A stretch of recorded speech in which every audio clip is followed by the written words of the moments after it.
साथियों, आज की प्रेस वार्ता देश में पिछले कुछ वर्षों से चल रहे इलेक्टोरल बॉन्ड्स के विषय में है।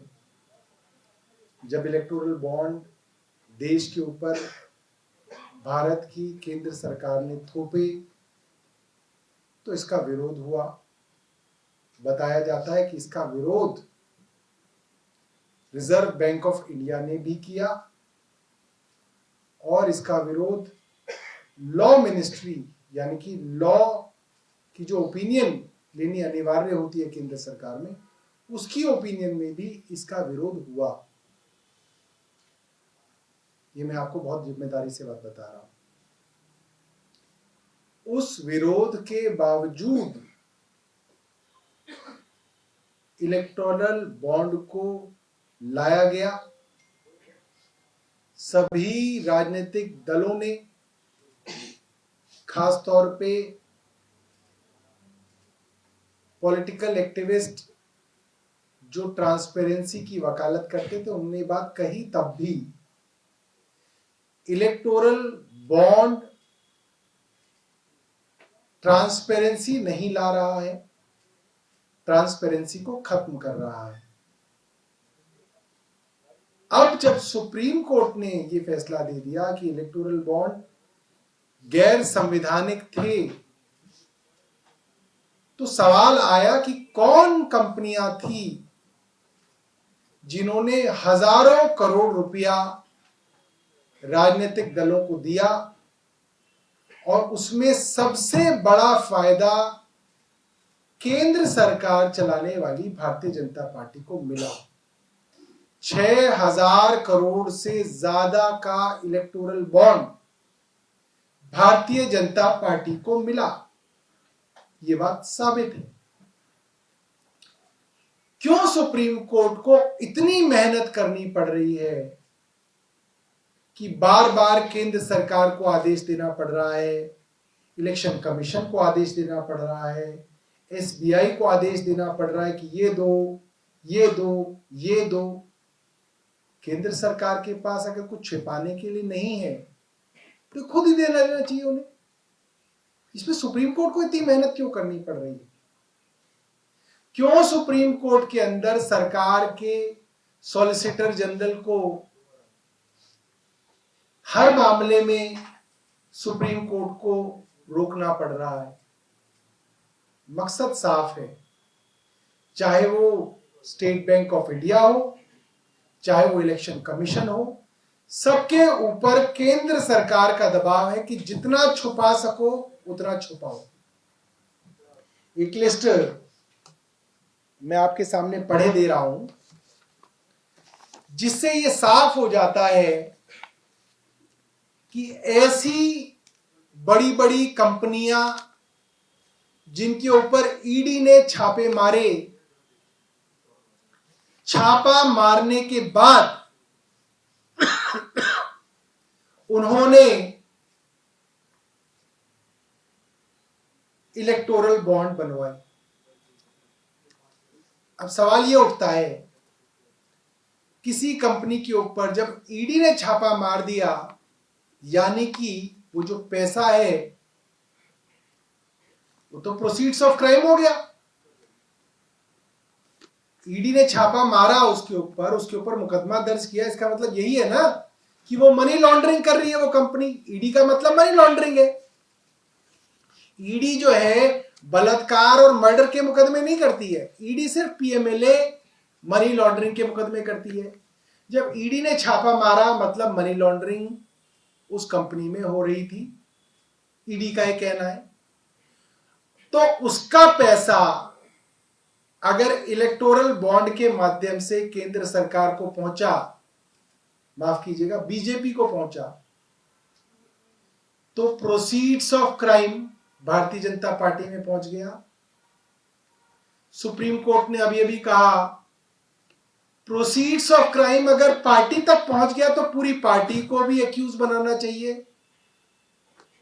तो इस तरीके से तो भारतीय जनता पार्टी के ऊपर उन सब मामलों में जिन मामलों में पीएमएलए उन दोषी कंपनियों के ऊपर अट्रैक्ट हुआ, उस प्रोसीड्स ऑफ क्राइम को भारतीय जनता पार्टी तक पहुंचने तक, और जैसे ही पहुंचा तब प्रोसीड्स ऑफ क्राइम की बेनिफिशियरी भारतीय जनता पार्टी भी बन जाती है, या जो पॉलिटिकल पार्टी वो पैसा लेती है वो भी बन जाती है, और वो भी उन मुकदमों में एक्यूज बनाई जानी चाहिए। अभी अभी सुप्रीम कोर्ट ने ये फैसला दिया है, उससे ये भी इंटरप्रिटेशन निकलती है, सीधी सीधी इंटरप्रिटेशन। तो क्या अब केंद्र सरकार उन राजनीतिक दलों पर जिनको ईडी द्वारा आरोपी बनाई गई कंपनियों द्वारा पैसा इलेक्टोरल बॉन्ड के माध्यम से मिला है, उनको एक्यूज बनाया जाएगा, उनके अकाउंट्स अटैच किए जाएंगे, उनकी संपत्ति सील की जाएगी? ये केंद्र सरकार से हमारा सवाल है। मोटे तौर पे जो खबर आ रही है वो ये है, जो सबसे ज्यादा इलेक्टोरल बॉन्ड बनाने वाली कंपनी है वो कोई बहुत बड़ा उद्योगपति नहीं है जिसके बहुत बड़े बड़े तेल के, एयरपोर्ट के, खदान के बिजनेस चल रहे हो। वो एक फ्यूचर गेमिंग कंपनी है जिसने करीब 1368 करोड़ के इलेक्टोरल बॉन्ड खरीदे। खास बात यह है कि उसके यहां ईडी ने छापा 2 अप्रैल 2022 को मारा, और उसने उसके 5 दिन बाद 7 अप्रैल 2022 को इलेक्टोरल बॉन्ड खरीदे।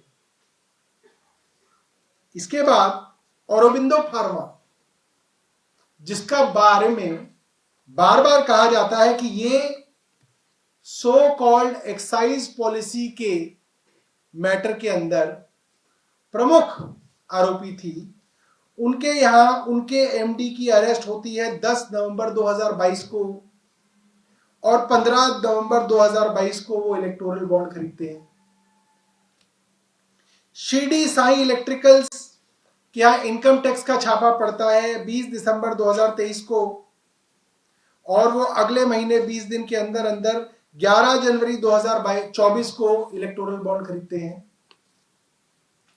टॉरेंट पावर 10 जनवरी 2024 को इलेक्टोरल बॉन्ड खरीदते हैं।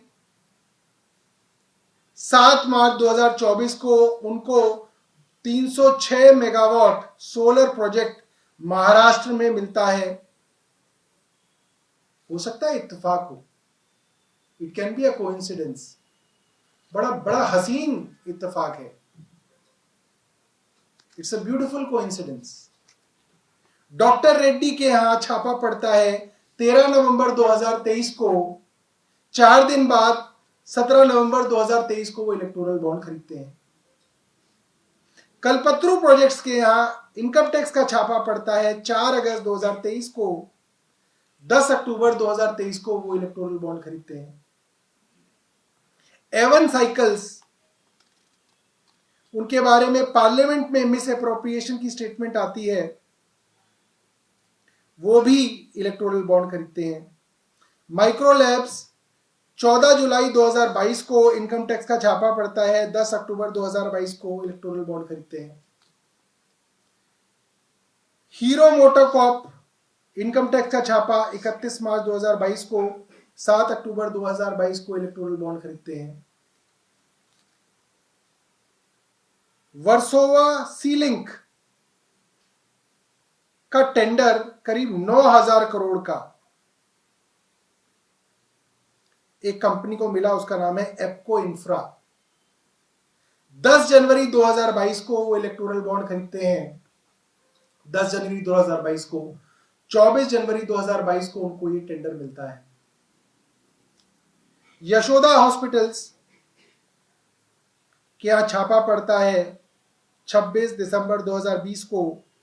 अप्रैल 2021 से अक्टूबर 2023 तक वो काफी बॉन्ड्स खरीदते हैं। हो सकता है इत्तेफाक हो सकता है कोइंसिडेंस हो, मगर केंद्र सरकार ऐसे छुप छुप के क्यों भाग रही है?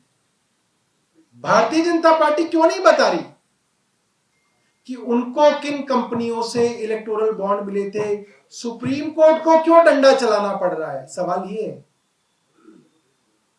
जो पार्टी भ्रष्टाचार के खिलाफ सबके पीछे पड़ी हुई है, ये दावा करती है कि हम किसी को नहीं छोड़ेंगे, वे क्यों भाग रहे हैं? क्यों सुप्रीम कोर्ट को ऑर्डर देके उनके हलक में हाथ डाल के इंफॉर्मेशन निकलवानी पड़ रही है? वो फोर्थकमिंग क्यों नहीं है भारतीय जनता पार्टी? बताए ना। मंडे को एसबीआई आएगी, मंडे को एसबीआई जो है, जो बॉन्ड का नंबर होता था अल्फान्यूमेरिक, जो उन्होंने छुपा लिया, वो अब देंगे।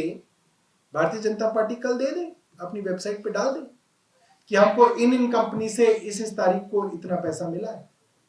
भारतीय जनता पार्टी नहीं बता रही है, भारतीय जनता पार्टी भाग रही है। और ये जो इंफॉर्मेशन धीरे धीरे आ रही है, माफ कीजिएगा, मैं क्रेडिट देना चाहूंगा सौरभ दास करके एक पत्रकार हैं, जिनके ट्विटर हैंडल से मैंने ये इंफॉर्मेशन निकाली, क्योंकि रेडीमेड इंफॉर्मेशन थी, तो मैं उनको क्रेडिट देना चाहूंगा कि उनके हैंडल से मैंने ये इंफॉर्मेशन इस्तेमाल की। बहुत बहुत धन्यवाद। यदि इसके विषय में आपके पास कोई प्रश्न हो।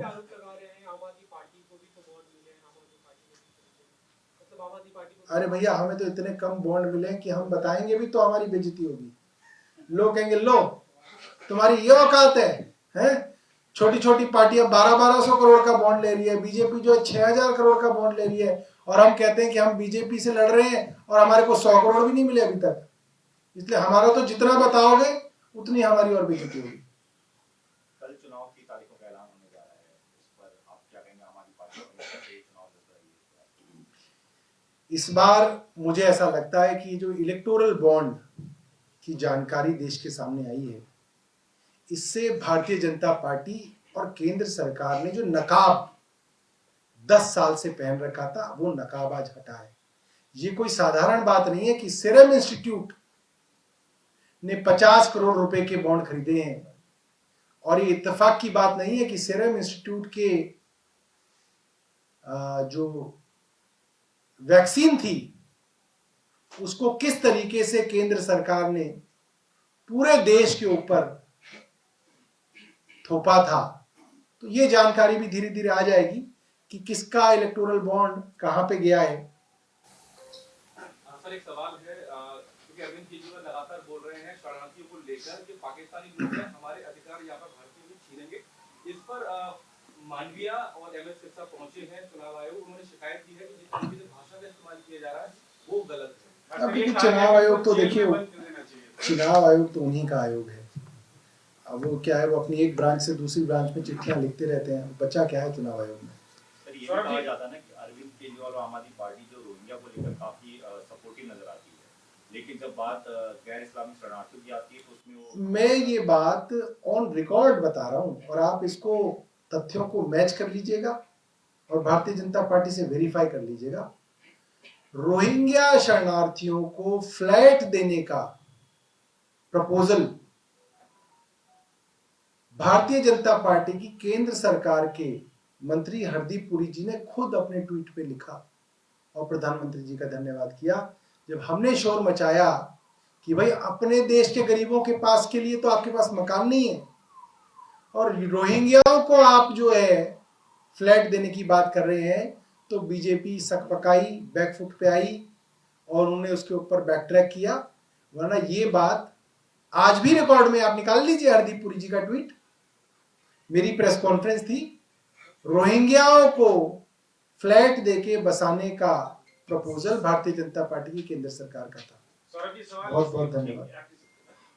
इसलिए सवाल उठ रहा है कि सीए के द्वारा जिन लोगों को नागरिकता दी जा रही है, वो अगर प्रदर्शन कर रहे हैं तो दिल्ली के मुख्यमंत्री कहते हैं कि इनकी इतनी हिम्मत है, इनको जेल में डालो। इसलिए सवाल उठ रहा है कि क्या अगर कोई प्रताड़ित है तो उनको नागरिकता दे रहे, तो क्या उनको जेल में डाल दे रहे? तो प्रदर्शन का, अब देखिए, प्रताड़ित तो बेचारे किसान भी हैं, उनको तो आप दिल्ली में ही नहीं घुसने दे रहे, उनको तो गोलियां मारी जा रही हैं, उनके ऊपर तो आंसू गैस के गोले बरसाए जा रहे हैं।